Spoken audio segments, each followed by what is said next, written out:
Is there really a silver shortage out there? Well, if we look at some charts showing deficits in supply and demand, you'd think so. But then, shouldn't the price be higher?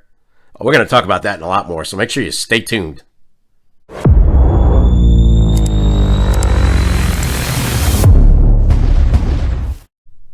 YouTube, what's going on? Just want to take a minute to wish you all a happy and blessed Thanksgiving. I hope your day was fantastic.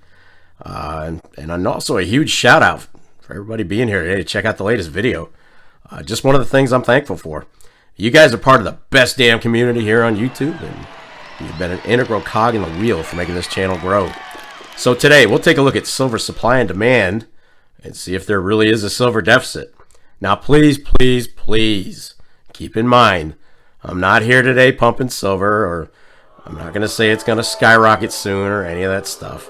I'm just presenting some numbers and some thoughts, and you guys can take that for what you will. That's how these videos are made by me, giving you info and opinion, leaving you to consider it as you will. So, no nasty silver pumper comments. That's not who I am. And that being said, let's go ahead and roll this thing.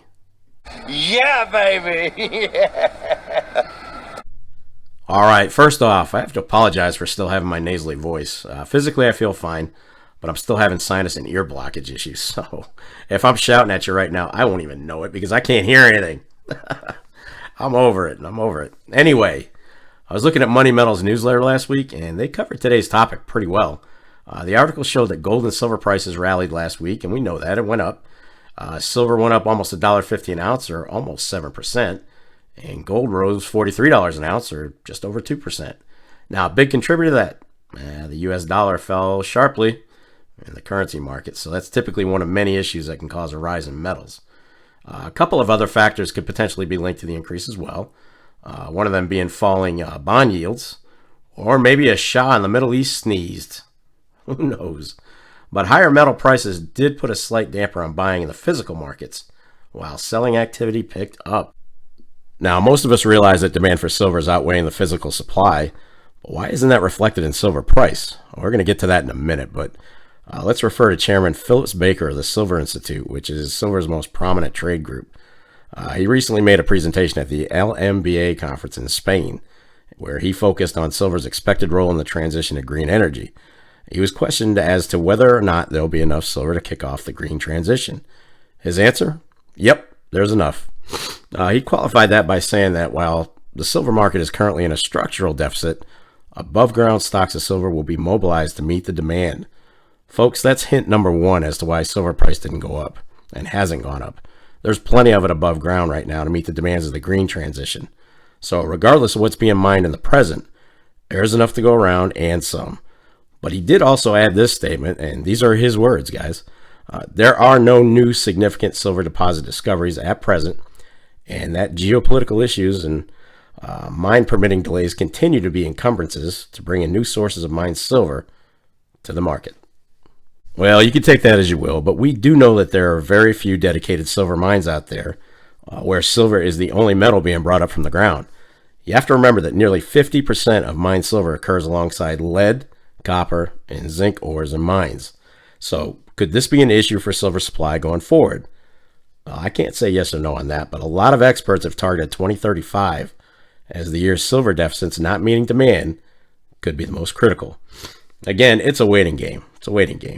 But one that the majority of silver stackers are pretty used to playing. So just how bad are the silver deficits? Well, let's take a quick look at this chart from Metals Focus. Now, I can't confirm the data in this chart is completely 100% on point, but it's a cool chart to take a look at for this video. Now, according to the 2023 World Silver Survey, demand outstripped supply in 2022 by just about 238 million ounces, and that's one of the biggest deficits on record. Now, to sum it up, supply was about 20% short of what was needed to maintain equilibrium, and silver demand rose in nearly all categories. And you can see these. 2021, you look on the left, that's what was mined. That was the supply. 2022, you see the supply. But look what we used in 21 and 22. And most of it went to industrial. A good part of it went to electrical and electronics. And then you got other categories in there. Physical investment, you see that went up from 274 million to 332.9 million. So the demand is far outweighing the supply. We can see that. We can see that. But let's focus on the fact that mine output fell versus the prior year. And that confirms what Baker said about difficulties miners are facing with bringing new production online. In other words, it's getting more and more difficult to find high-grade deposits, and expenses to develop and operate a mine have gone way up. Well, let's start wrapping this video up, but before we do, let's make a note that the structural deficit in silver has now run for 2 years consecutively with a deficit. And another deficit is likely this year in 2023, which would make it the third consecutive year. The silver deficit was 50 million ounces in 2021 and even higher in 2022. And that huge imbalance between supply and demand, well, it should have generated a nice move in the price last year, but it didn't. Nonetheless, the deficit has to be met by pulling silver from above ground supplies. And it's estimated right around 2 billion ounces of silver available on exchanges or other publicly disclosed silver stockpiles across the globe. And beyond that, the amount of silver in the form of coins, bars, rounds, silverware, other scrap silver, that's less known or completely unknown. But one factor we can't add into the equation, is how much silver miners are storing for themselves. It makes sense to withhold some supply in the event silver went up in price, since mining it is becoming more and more expensive. It's a risk, but it makes sense from their end, right? They can always liquidate their supply as needed. That's not a problem. Selling it is not a problem. But making the most they can make on it, that's the issue. Now, let's face it, silver price all last year hardly rocked the boat. And it hasn't done it this year either. And that could very well have affected how much mined silver was sold. Now, we've already covered one potential reason why the price of silver hasn't really skyrocketed, despite these deficits that we've talked about today. And that was the fact that, yes, there is a silver deficit when it comes to supply versus demand in the general sense. But there's enough above ground silver to meet the demands for the green transition if it becomes a reality. So what would reason number 2 be? I'm about to give it to you. Paper silver. We all know that ETFs are supposed to, in theory, provide 1 physical ounce of silver per trade. So if I buy 10 silver ETFs, I would, in theory, have 10 ounces of silver stored away in a depository for me, which, by the way, you can't actually collect physically. You can't demand delivery. But come on, there are countless ounces of silver ETFs. They're being sold every week. And if you think each one of those trades are actually backed by a physical ounce of silver, I'm not sure what to tell you on that, guys.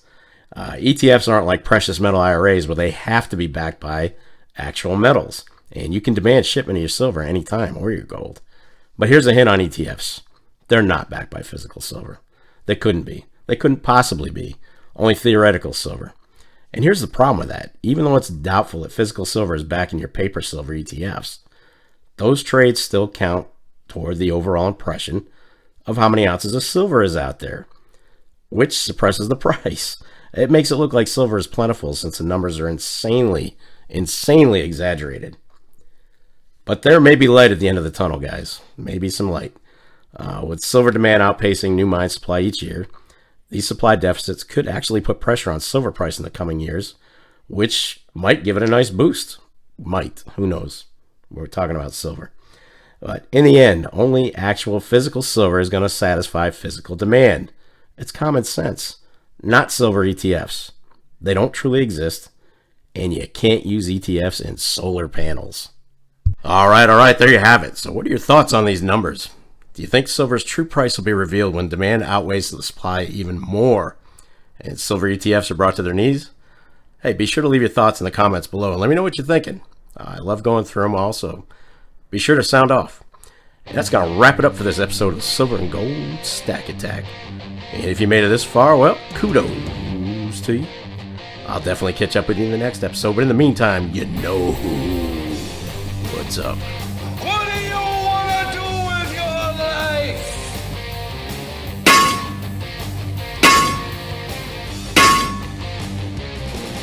Damn right.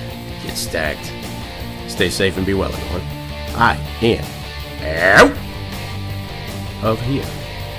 Peace, folks.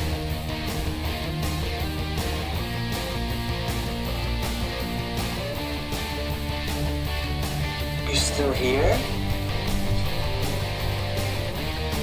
It's over. Go home.